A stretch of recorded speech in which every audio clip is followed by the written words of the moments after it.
Hello everyone, welcome to my discussion on intersectionality. In this discussion, I will bring together the different insights from various authors and researchers into intersectionality, which are informed by the readings on the slide. The readings have enhanced my understanding of intersectionality as well as its roles and potentials, not only in educational research but also in social justice activism.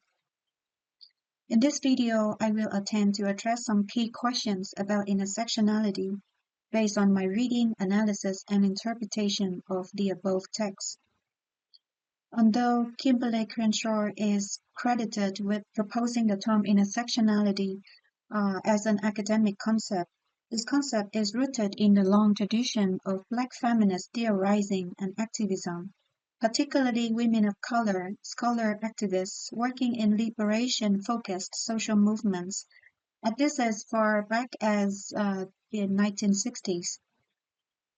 According to Harris and Leonardo, intersectionality emerged as a response to anti-discrimination doctrine, a number of legal treaties that prohibit unfair treatment based on protected but separate and distinct characteristics like race, sex, religion, age, disability, and national origin. Intersectionality also responds to single-axis theorizing, an approach that analyzes social phenomena by focusing on a single dimension of identity, such as race or gender, while ignoring the intersecting influences of other factors, and to strategic essentialism, which is a political strategy where marginalized groups temporarily create simplified shared identities as a fixed essence to mobilize for social or political goals. Since its formulation, intersectionality has gained little traction in the field of law. During and after 2016, it has shown its relevance in the popular media about the global political debates about race, gender, immigration, and religion. More importantly, educational research has witnessed an increase in the integration of the intersectional perspective. Particularly, it has become a favored framework in critical race theory in education. The flexibility, compatibility, transferability, and generativity of intersectionality have manifested in various educational research themes and orientations. Some themes or focuses include using metaphors to capture the complex social locations that intersectional analysis aim to engage. Another theme is the ethical imperative of social justice, or another orientation is how Latina, Latino, and Chicano youth navigate imbricated systems of privilege and oppression in their educational trajectories. And another theme is identity in research on social justice and teacher education. In my opinion, Sheds an Eco City is also an example work of intersectionality.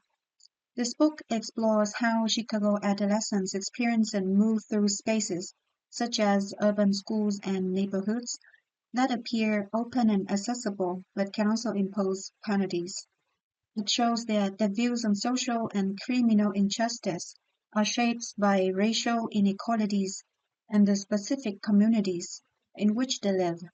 In other words, this book brings together an understanding of how place, race, age, gender, class, and other identity factors interact, offering a more nuanced and comprehensive picture of how young people differ in their perceptions of inequality and opportunity.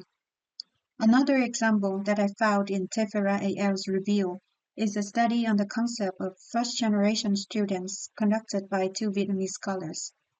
In this study, intersectionality is employed to review dimensions of students' experiences that are often overlooked or hidden, questioning the ways the label first-generation student has traditionally been used, and supports rethinking this category in ways that more effectively enhance students' lives.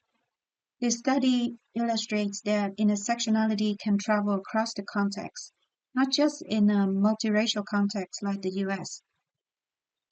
So is intersectionality a theory originating from a metaphor first described by Crenshaw, referring to the intersection with two or more roads crossing?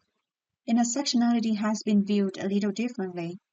For example, according to Sibet, intersectionality is viewed as a theory of multiple marginalization, um, exploring the dynamics of multiple marginalization to describe the structural oppression individuals experience. It is also viewed as a theory of multiple identities, addressing the question of how multiple identities such as race, gender, class interact to shape individuals' experiences, social practices, institutions, and ideologies, whether those identities are marginal or dominant. Although these theoretical tenets overlap, several utilities of intersectionality presented in the key readings that I read, many scholars believe intersectionality is not a theory. As Harris and Leonardo reported, it is not itself a theory in the scientific sense, because it cannot generate any testable predictions about the world, and therefore can only supplement rather than replace empirical methods. According to Tefera al., intersectionality may appear to be a fuzzy concept or a vague idea that is difficult to accurately measure, with the framing and application of conceptual tools associated with intersectionality perceived as ideological posturing more than as a well-defined and systematic model of inquiry.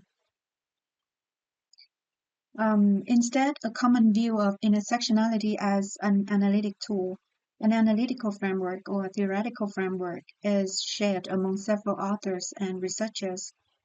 For example, intersectionality is considered as a primary analytic tool that feminist and anti-racist scholars deploy for theorizing identity and oppression. It is also conceptualized as a theoretical framework for understanding how multiple social identities, such as race, gender, sexual orientation, socioeconomic status, and disability intersects at the micro level of individual experience to reflect interlocking systems of privilege and oppression, such as racism, sexism, heterosexism, classism, at the macro social structural level. However, intersectionality um, as an analytical framework and tool, intersectionality has several and some overlapping utilities as compiled in the readings. For example, intersectionality helps to disrupt script-based formulations, analyze the complex ways that marginalization and privilege operate, or account for complexity, uh, and diversity within and across learning spaces in ways that incorporate quantitative and qualitative methods and perspectives. It can help to account for the ways that race, ethnicity, class, gender, sexuality, religion, citizenship, ability, and age, among other things, shape the structural dynamics of power and inequality in social spaces and individual identities, among other utilities. However, intersectionality has its own limitations and criticisms. Those critiques mainly derive from the metaphor of intersection as a two-dimensional space, the fuzzy and ambiguous nature of intersectionality. Some scholars and researchers misinterpretation of the role of identity in intersectional analysis, and the misunderstanding of the purposes of intersectionality. Apart from the above criticisms on intersectionality, some caveats on using it can also be found in the readings. Even though intersectionality has proven its lasting value and effectiveness in explaining race and gender-based oppression, it also risks becoming diluted. While it confronts issues of essentialism and enables education researchers to more fully account for forms of subordination, the concept may lose explanatory power if it becomes oversimplified or flattened. Another warning is that intersectionality can also be repeatedly reshaped into academic language, and as scholars use the term more often, it can become an empty buzzword. Finally, a number of implications are provided to help us use intersectionality effectively in educational research. For example, the ethical commitments of intersectionality require scholars to examine their own epistemological positions and acknowledge foundational work, such as the Black feminist scholarship, that created new possibilities for understanding and conducting educational research.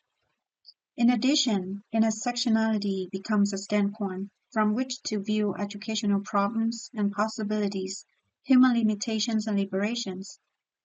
It reminds us of the importance of correlations and allyship. It also reminds us to be humble and to look for who is missing in the room. Overall, intersectionality can serve as a guiding framework throughout every stage of inquiry, from the initial formation of an idea to the design of the study, and finally to the actions taken to address the issue.